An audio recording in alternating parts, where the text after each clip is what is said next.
In 31 BC, one man decided the month of Sextilis went by the wrong name. It also wasn't long enough, so he stole a day from February. Nobody stopped him. That stolen day is still on the calendar right now, and, oh, he named the month after himself. As one does. Quid agitis! I'm Chef Benny, and welcome back to Reheated History, and man, August is hot, y'all. Welcome back to part 1 of 4 of the fast food counter that kept the Roman citizen fed and coming back for more. As a history teacher, I'm always looking for new and delicious ways to connect with the past. What did the common medieval peasant eat? What fueled the Roman gladiator? Did colonial Americans have a favorite comfort food? The answers aren't in textbooks, they're in the kitchens, farms, and fire pits of history. So, each week we'll cook our way through time, one humble, hopefully hilarious, and surprisingly tasty dish at a time. Because the best way to understand history is with our stomachs. This is Reheated History.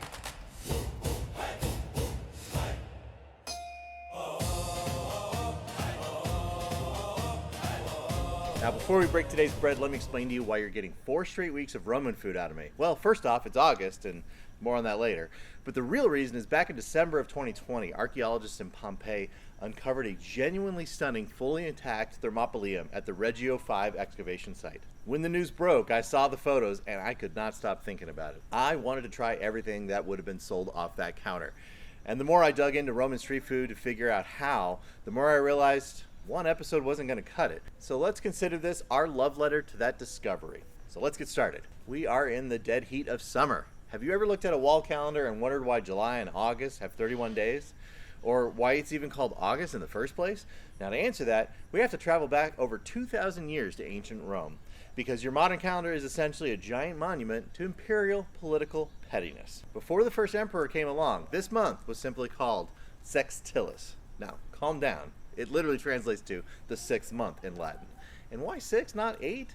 The Roman calendar actually started in March. But after Julius Caesar was assassinated in 44 BC, his grandnephew and adopted son, Octavian, fought a brutal multi-year civil war. He defeated Mark Antony and Cleopatra, and he brought the entire Mediterranean basin under his sole control, and crowned himself the very first emperor of Rome, taking the grand title of Augustus, which means the exalted one.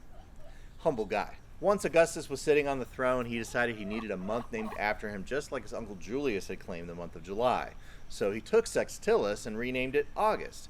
It was just a tiny problem. July had 31 days and August only had 30.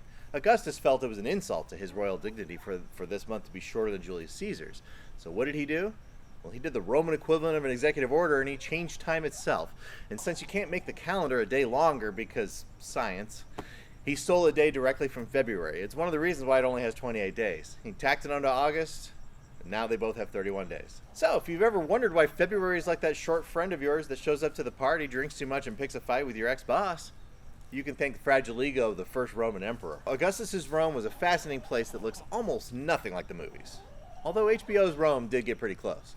Anyway, for one, Romans didn't use soap. If you wanted to get clean after a long day of work, you went to a public bathhouse, you slathered your naked body in cheap olive oil, and you, or a slave, could scrape the oil, dirt, and dead skin off your arms using a curved metallic blade called a strigil. And then there was the urine tax. Ancient Romans used human urine as laundry detergent because the ammonia in it naturally bleached the white wool. Fullers collected urine from public street urinals in giant clay pots, prompting Emperor Vespasian to slap a direct tax on human waste. When his son criticized him for making money off public toilets, Vespasian held up a gold coin to his son's nose and uttered the famous line, "Pecunia non olet," money doesn't stink. Which brings us to the real backbone of Roman daily life, the Thermopolium. If you walk through the streets of Rome or Pompeii in August during the 1st century, you wouldn't see people cooking elaborate meals at home. Everyday working class Romans lived in cramped apartment blocks called Insulae.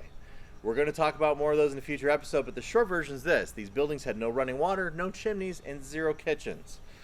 Cooking in these oversized tinder boxes would have been a huge mistake. So if one needed a warm meal, citizens relied entirely on the Thermopolium, which literally translates to a place where hot stuff is sold. Think of a Thermopolium as the ancient world's Panda Express. It was an L-shaped masonry counter built right out of the sidewalk. Embedded directly into the stone counter were these deep terracotta storage jars called dolia.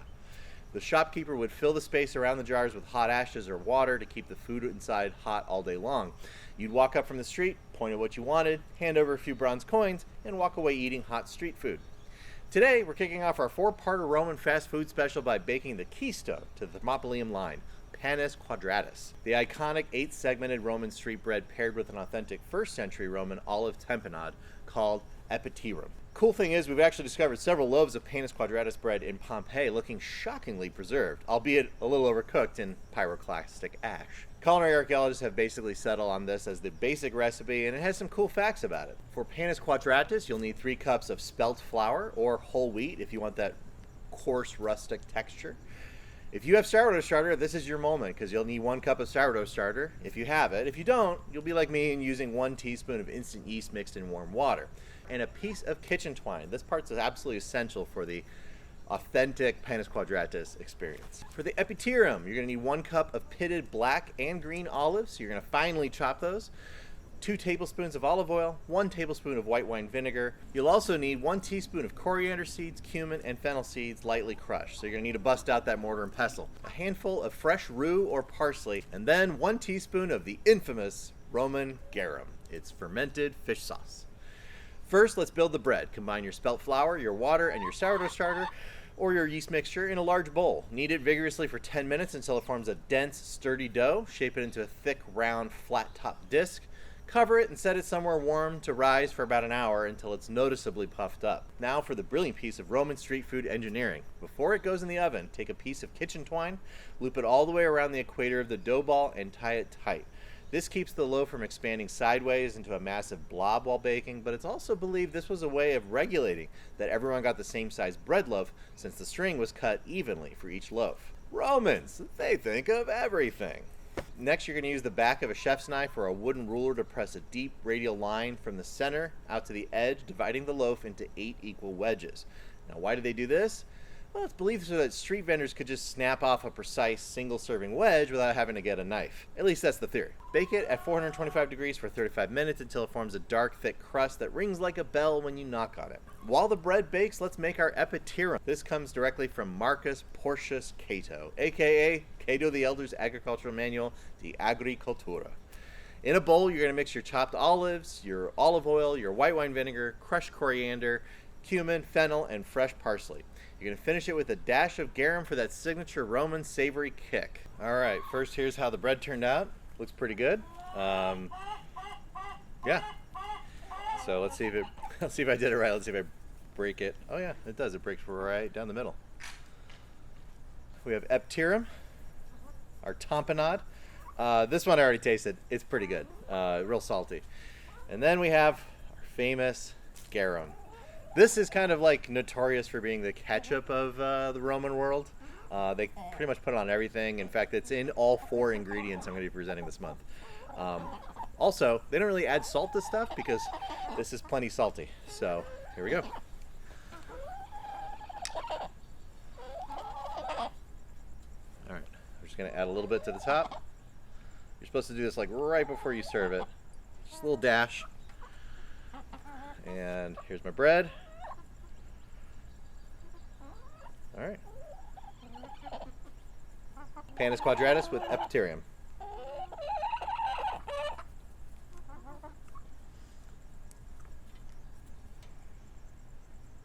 Yeah, it's really good.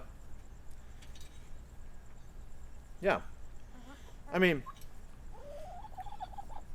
the bread is just bread. I mean, there's nothing special about the bread. It just tastes like regular bread. Yeah, this is really good. This is something you'd eat in Insulae because you didn't have to cook it, so you'd have just a little bit of your, tapenade ready to go. This really makes all the difference. This is absolutely delicious, even with the garum on top. Good stuff. I apologize for the chickens. They're really loud because I gave them some of the Panis Quadratus. I wonder if they know they're eating historic food. Anyway, I'm gonna give this a 9 out of 10. This is really, really good. The bread's just bread, but it's a vessel. It's like chips and salsa. It's a vessel for getting this in my mouth. Anyway, 9 out of 10. Highly recommend. As always, my vote is only half the battle. The real judges are my family if they approve of this string-tied bread and ancient olive spread. We have our August lunch sorted. If not, I'll be eating spelt wedges by myself all week. I'll post their scores down in the final description. The stolen day and a renamed month are a fun bit of trivia, but here's what actually stuck around long after Augustus turned into a marble bust. Regular Romans just trying to get a hot meal without burning their whole apartment complex down. A dense loaf of bread and a jar of pungent olive tamponade. Doesn't sound like much, but it was cheap, it was reliable, and it fed people for centuries. Well, thanks for watching Reheated History. Stay curious, stay cool, and this August, remember, if your month just feels like it won't end, blame Augustus. We'll see you next Sunday.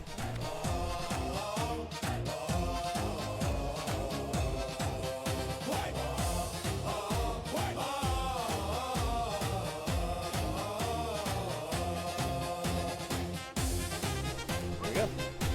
Panis Quadratus with Epityrum.